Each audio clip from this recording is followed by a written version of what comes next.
misyon pa naman po. No? Bagtas Biblia tungo sa 1,000 buhay. Nakahanda po ba tayong mag-aral? Nakahanda po ba tayong bagtasin ang ating pananampalataya? Nakahanda po ba tayong bagtasin natin yung kaalaman tungkol sa ating kaligtasan? O, sino po ba gusto maligtas? Taas ang kamay. Ay, parang yung iba ayaw. Ulitin natin. Lahat po ba tayo narito ay gusto maligtas? Amen. Palakpakan natin ang Panginoon. Okay, so tutuko na po ako sa ating paglalakbay, sa ating bagtas Biblia. Okay. So, katulad nga na sinabi ni Brother Aris, ano ang bagtas Biblia? So, yung bagtas, yan po ay original para sa atin. Amen? Yan. Palakpakan naman natin. Ating yan. Ha? Bagtas. Ibig sabihin, paglalakbay. No? Pagtungo. Sabat na yung tutungo. Kailangan, alam natin, yung ating patutunguhan dito sa pag-aaral na ito. Okay? Ayan. Ang bagtas Biblia po ay isang pag-aaral sa kasaysayan, sa kaligtasan ayon sa Biblia. So wala po tayong ibang reference. Wala po tayong ibang librong gagamitin kundi ang Biblia lamang. Diyan po tayo nakatuon. So gusto niyo pong bang bagtasin natin ang Biblia? Ayan, no? Sana excited tayo lahat na buklatin ang ating Biblia. Okay. Ayan. So ano ang bagtas Biblia? So syempre, ito po ay masusing pag-aaral na banal na Biblia sa loob ng 12 linggo. 12 weeks po natin gagawin yan. Ito po ang unang linggo. Kaya palakpakan nyo naman inyong mga sarili. Sana natin tayo sa unang linggo. O check na agad. Mr. Agnes, 11 weeks na lang. Yes, diba? 11 weeks na lamang po. At matatapos na natin itong ating bagtas Biblia. Pangalawa, ito po ay may sessions na tumatagal ng 2 oras. Wow! 2 oras. Teka muna. Ngayon po ay 8:47. Matatapos po tayo ng 10:47. Okay lang po ba? 10:47 tayo matatapos. Anyway, introduction lang ngayon. Kaya we are encouraging everyone na sana po, kung pwede tayo magsimula ng alas 7, di ba? Eh, gawin natin para hindi tayo gabihin. Kasi magpe-prayer meeting na tayo. Siyempre, bilang isang mga charismatic, hindi mawawala sa atin ang joyful song, praise and worship, ang testimony, napaka-importante po yan. Dahil ito po yung pagpapahalaga natin na ang Diyos ay kumikilos sa ating buhay. Amen? Amen, kaya hindi po dapat nawawala yung tatlong bahagi na yun. Yung testimony, yung praise and worship natin, yung joyful song natin. Okay? So, ito po ay mula Genesis hanggang Pahayag. Ay, parang ano ba, book to cover to cover. Diba? From Genesis to Pahayag. Kaya kailangan, yung inyong mga Biblia po ay may Genesis at may Pahayag. Magbubuklan po tayo, ha? Okay? And, para sa mga beginner hanggang sa mga may malalim na kaalaman sa Biblia. O nga, sister, kasi nakakahiya naman, di ba? Eh, yung mga kasama ko, ahead na sa akin, nauna na, nakakapagbigay na ng reflection sa nagtanong ako. Ngayon pa lang ako magbubuklat sa Genesis, tapos inaantok pa ako. So, wala po tayong dapat ikatakot dahil ito po ay para sa atin. Kahit tayo po ay nakapagbasa na ng cover to cover ng Biblia, pwede pa po natin ulit-ulitin. No? Yan. Okay. Ito po ay madali at mabisang paraan ng pag-aaral. Sabi ni Kuya Bo, alam mo sister, nabasa ko na lahat yan eh. No? Cover to cover. Alam mo ano ginawa ko? Yung 365 days na libro ng bata, yun ang binasa ko. O, diba? Natapos niya. Simula na naman Genesis hanggang Pahayag. Nabasa niya talaga yun. Pero pang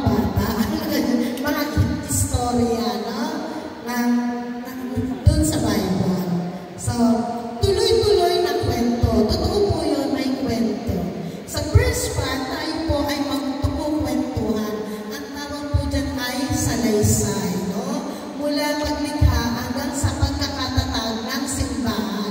O, biruin nyo naman yun. Simula doon sa paglikha, sa creation, no? Hanggang doon sa dulo, doon sa ating simbahan, na paano na-originate yung ating simbahan. Saan nagmula? Totoo bang si Kristo ang siyang ating pundasyon? Okay? Hinati ang kasaysayan sa Biblia sa 12 yugto. So, 12 chapters. No? Kaya nga, 12 session yan. Okay?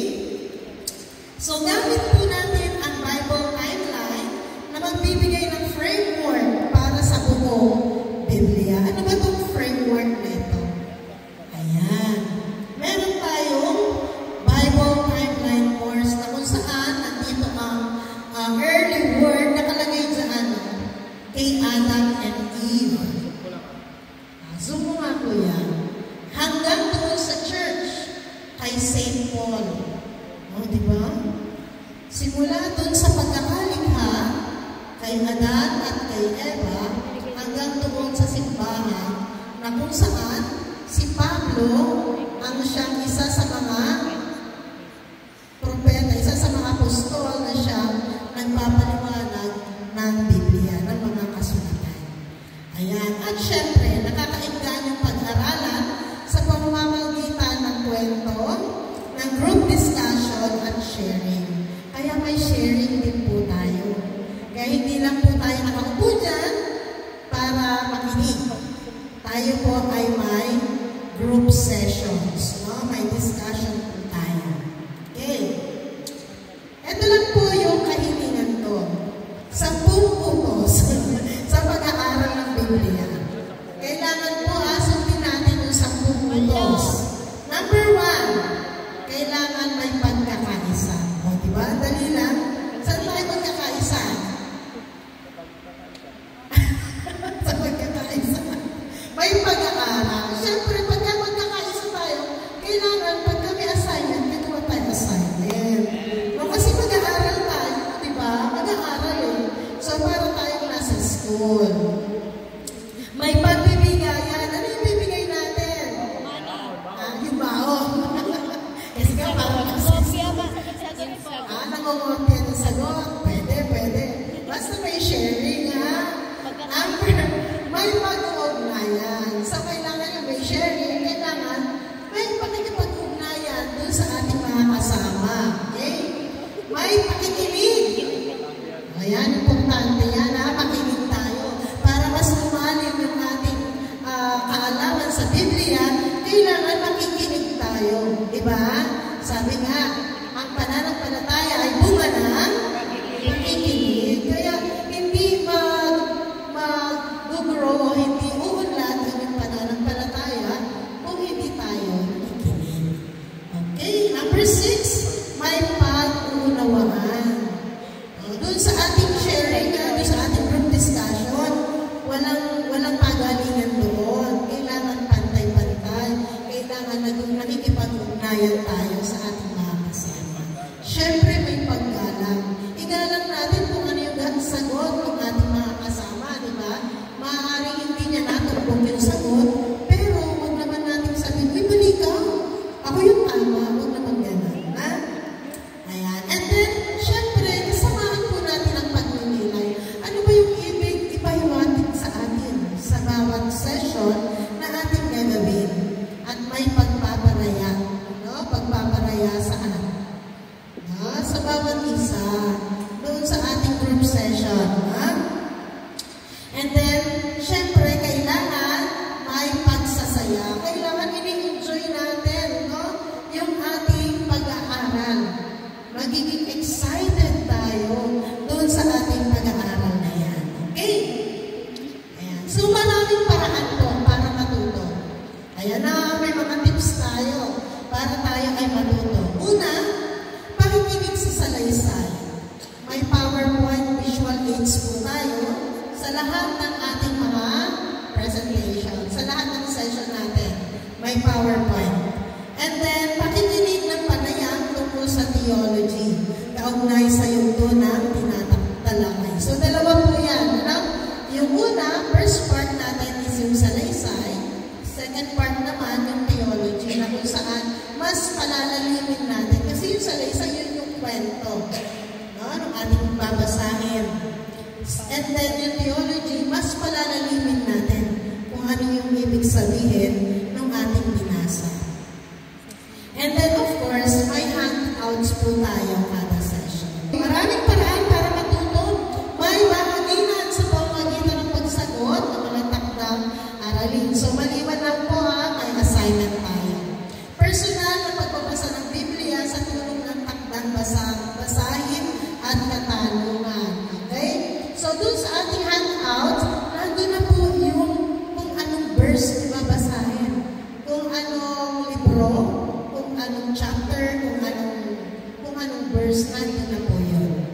At may baling aral, may question and answer, review, at iba pa. Ay, para talaga kayo nag-enroll sa isang Bible study class. Okay. So ito po yung mga 12 topics. Diba? Handa na ba kayo? Okay. Palampakan muna natin ang Panginoon. Para gano'n natin ang later. Una po, syempre, ginagawa natin ngayon, introduction at orientation po muna ng ating Bagtas Biblia. So, first session na tayo, check na tayo sa ating attendance. Number 2, sinaunang mundo. Ang sinaunang mundo, ito po yung paglikha. No?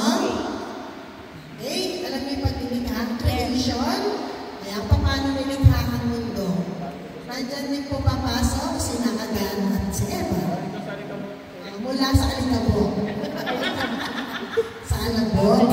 Okay, and then next, ang mga patriarka na kung saan nandyan si Abraham, Isaac, Jacob, at si Jose. And then, topic number 4, Israel sa Ehipto. Ano ba ang naging buhay nila ng mga Israelita sa Ehipto? Ang paglaboy, bakit sila nagpalaboy-laboy sa disyerto? Huh? And then, pagsakop sa Kanaan at Manahmo. Okay, famous na famous yan. Kung sino yan? Kilala niyo ba yan? Hercules. Okay, next. Ikapito, ang kaharian ng Israel. So, alam po natin na ang Israel ay may mga hari. No? Sino-sino yung mga hari na yan? And then, bakit naman sila nahati? Yan, sasagutin din po natin yan. Pagkasalo na tayo sa ikawalong session. Pagbabalik mula sa pagkakatapon, bakit sila itinapon? At bakit naman, at kung paano sila makakabalik? No? Saan babalik? Ayan, maraming mga tanong, di ba? Pero lahat po yan sasagutin natin. Okay, topic 10, eto na ang bagong tipan, ang panahon ni Jesus. Kung saan, itatalakayin din po natin yung kanyang pagsilang. Topic 11, unang simbahan. Kailan ba ito nagsimula? Itong unang simbahan na ito. At sabi ni Kuya Aris, sa Pentecost daw. Okay? At syempre, number 12, ang kagampan ng tipan. Nasaan ba yun? No? Kailan ba yun? Okay? Alamin natin yan. So, yan po yung ating 12 topics. Yan po yung ating introduction at orientation. Tapos na po. Sa ating theology. Excited na? Nako, magiging mga theologians na itong mga nasa harapan ko.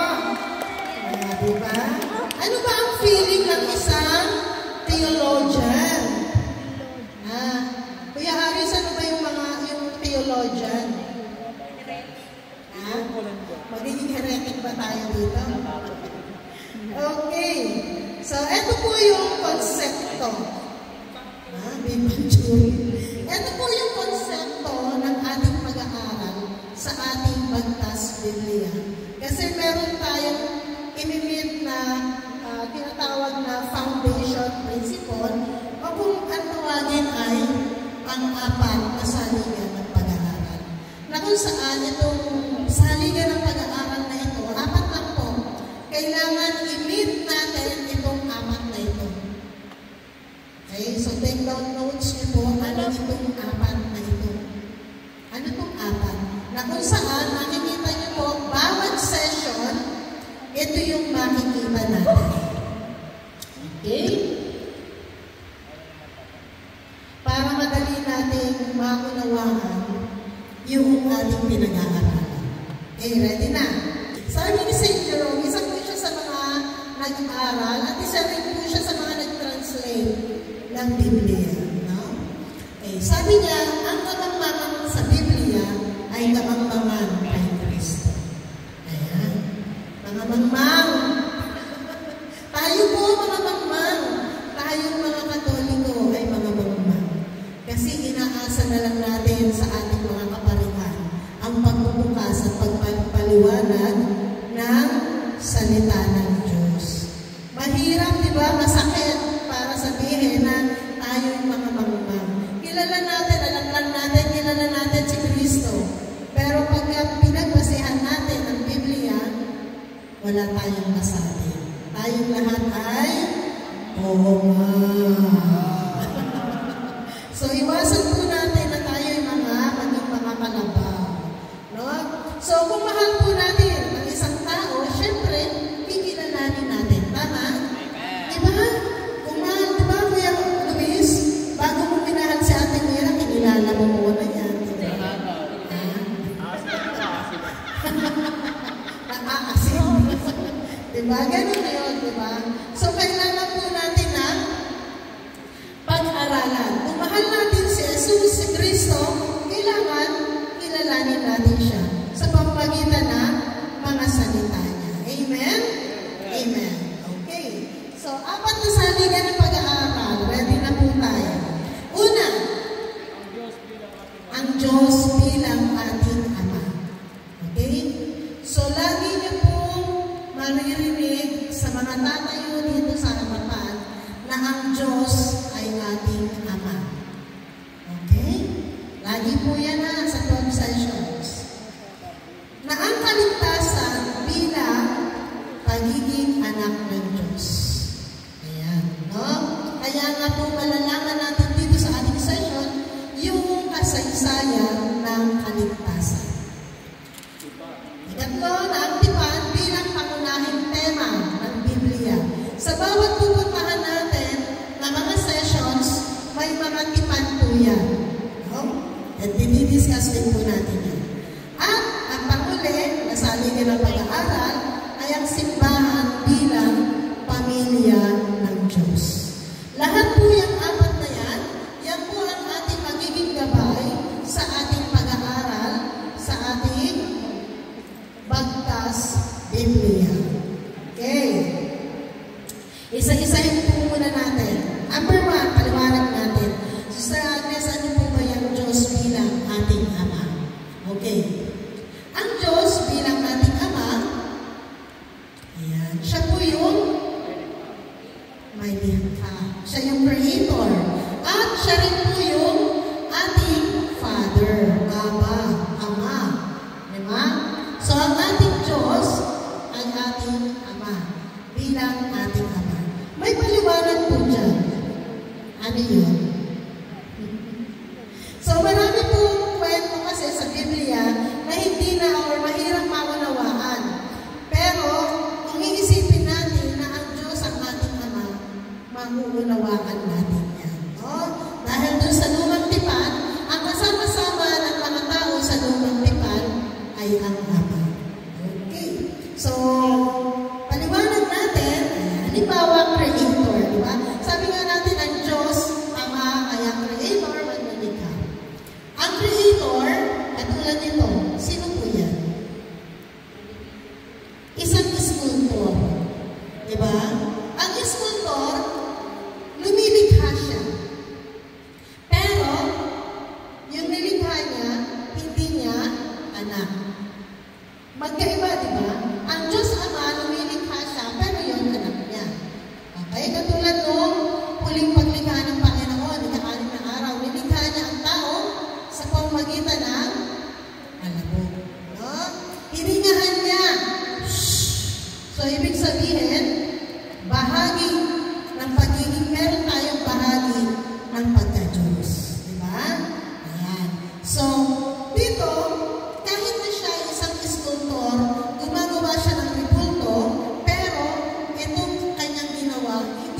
sinasabing kanyang anak.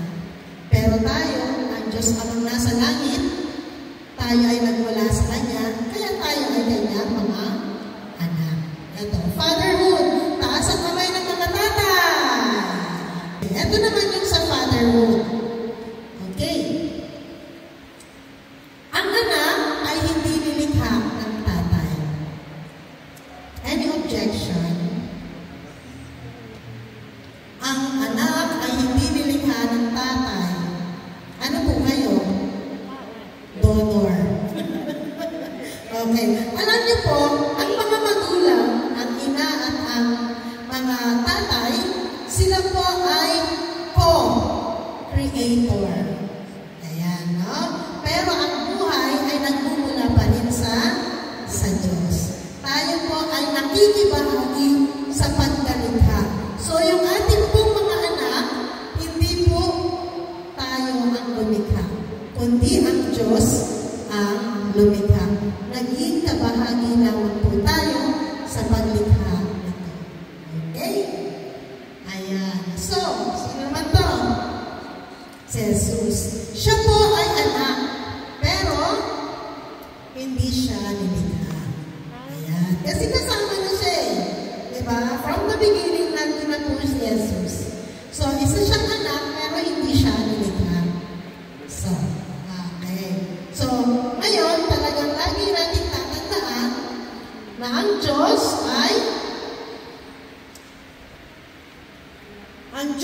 bilang ating Ama. So, yan yung pagkakaiba-iba ng isang iskultor, yung fatherhood, at saka yung anak.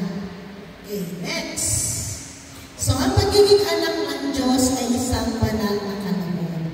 Sa pamamagitan po ng pagbinyag, tinanggap po natin yung pagiging anak ng Diyos. Okay? So, napakagandang sakramento yung ating tinanggap nung tayo ay mga bata pa.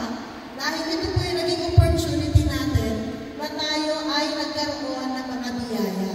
Diyan po yung simula ng pag-agos ng biyaya sa mga bata.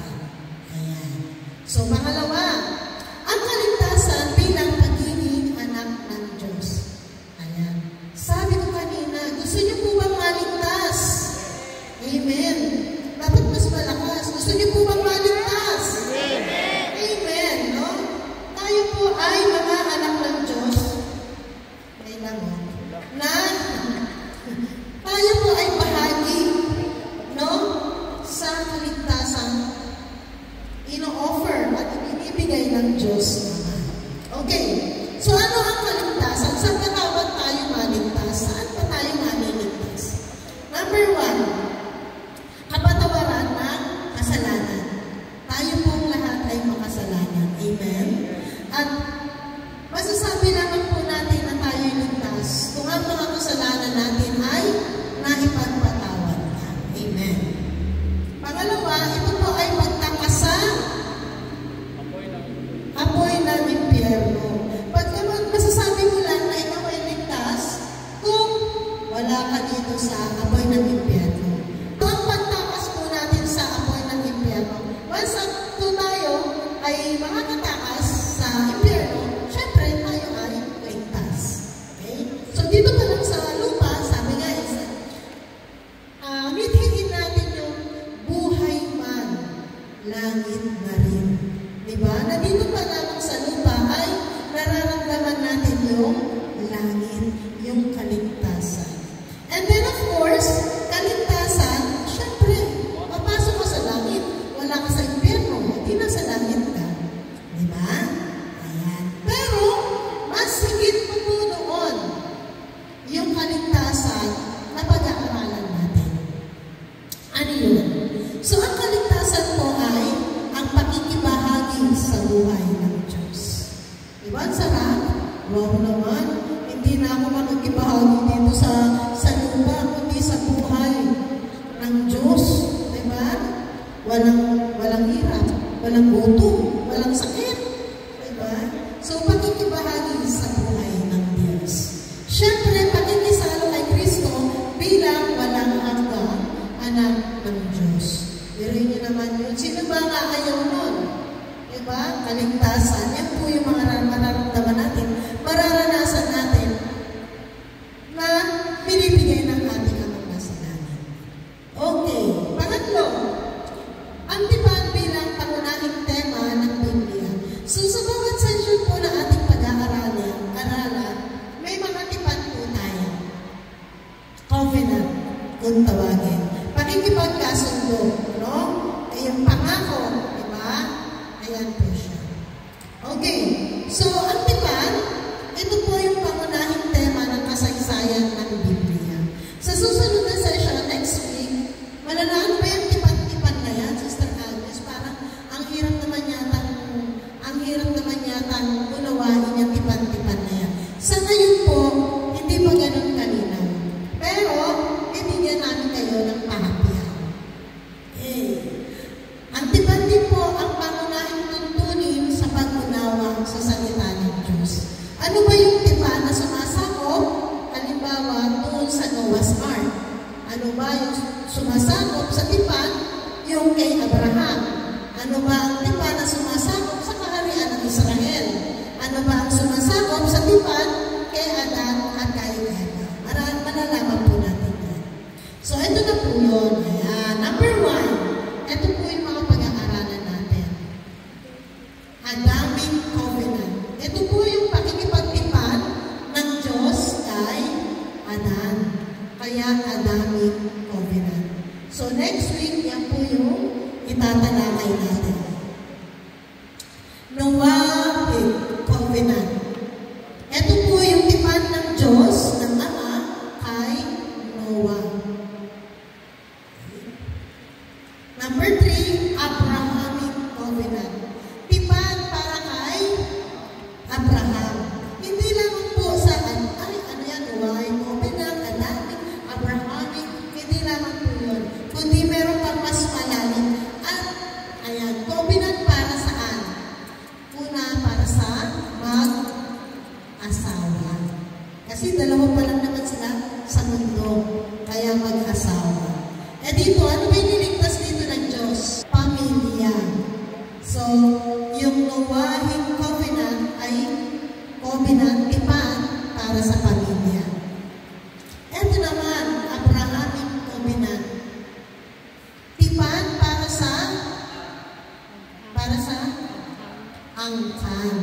angkan ni Abraham. Ayan. Diba tayo sinasabi natin sa kanta sa charismatic, Father Abraham has many children. Hindi nyo alam yun. Kami alam natin yun. As Father Abraham, I am one of them. Ayan. Okay. Naalala ko yung 10 years old pa lang ako. 10 years old. Okay, ano pa po? Mosaic. Ayan. Kay Moises. Ano naman po yung tipan? Under kay Moises. Ito po ay para sa bansa. Bansang Israel. David. Ayan. Kay David, kay Haring David. Dahil nga hari, so ang covenant niya is para sa kaharian. Palaki na ng palaki, hindi pa ng Diyos. No, nagsimula lang sa mag-asawa. Ngayon, nasa hari na. At syempre, kay Jesus, ang bagong tipan. Ayan, sa simbahan. O, diba? Ang laki na nun. Next, ayan. So, ang itong tipan, ito po yung tipan ng kaganapan.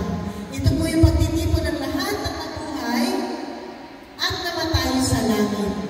Okay? Kung maunawaan po natin mga kapatid, doon sa creed, sa credo, sumasampalataya ako.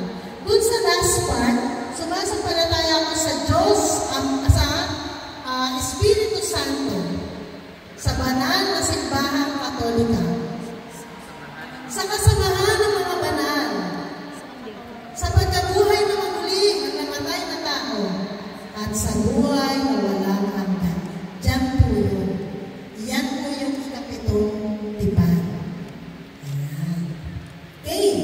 So,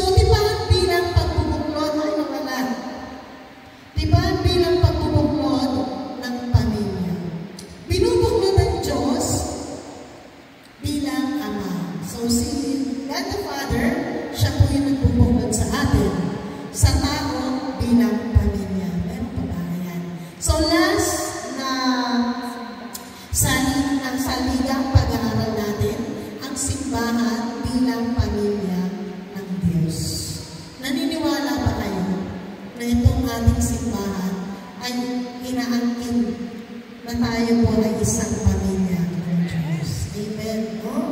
Tayo po ay pamilya ng Diyos. Dahil, ayan, kung lalarawan natin, alam po natin na ang simbahan, ito, struktura, building, templo. Pero, ang simbahan din po ay tulad ng mga tupa. Yung tupa ng Diyos. Diba? Pagkakaipon. Ayan. Ang katawan ni Jesus at higit sa lahat, pamilya ng Diyos. So, yun po yung larawan ng ating simbahan. Siyempre, ayan, no? Sarap naman yan, no? Ang Panginoong Jesus, yung kanyang katawan mismo, yung nagbubuklod sa atin. Kaya nga po meron tayong Holy Eucharist. Diba? Kasi, yun po yung ating tipan. Yun po yung ating pinagsasalo-saluhan tuwing misa. So, pagka po tayo ay tumatanggap ng katawan ng dugo ni Jesus, isa po tayo doon sa simbahan. No? So, sino ang Diyos? Ayan. Ang Diyos, syempre, si Lord, yung may nika, yung Creator. Siya rin yung taga-utos, lawgiver. Kung matatandaan nyo, yung law, yung utos, binigay niya kay Moises.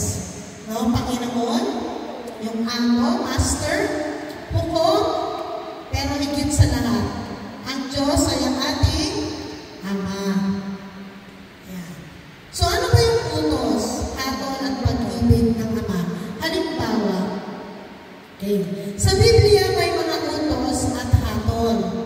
Pero higit doon, makikita natin yung pag-ibig ng Ama. Alam niyo po, itong mga, hindi lang naman ginawa ng Diyos, itong 10 utos na ito, na out of nowhere, na parang trip ko lang, nabigyan kayo ng utos.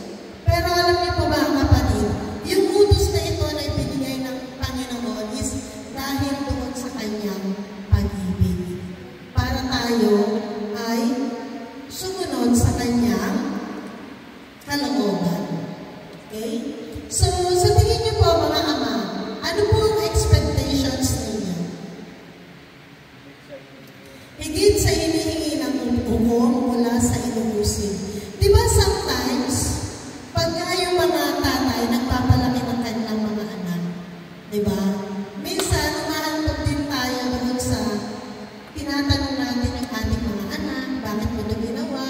Lalo na pagka nagkakasala sila, di ba? Nandoon din na inuusig natin yung ating mga anak.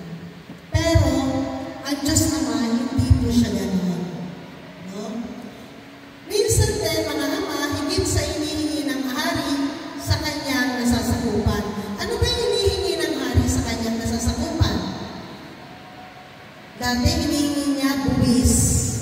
Ngayon, ano hinihingi? Halimbawa, ano ba hinihingi ng presidente sa kanyang nasasakupan?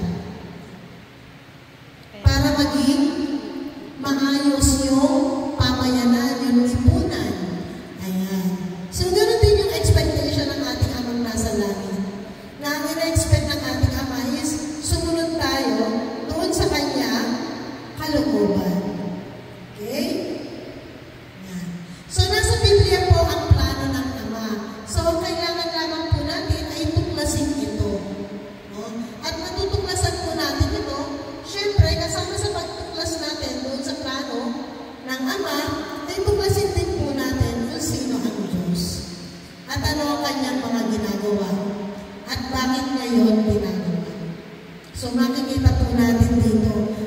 Doon sa, na-strike kasi ako dito habang ito po ay pinag-aaralan namin.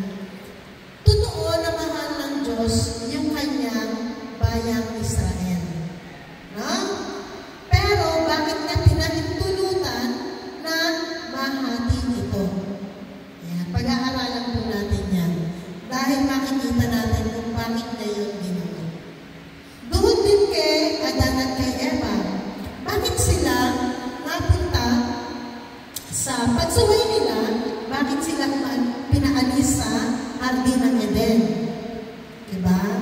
So, malalaman po natin Diyos ngayon. Okay?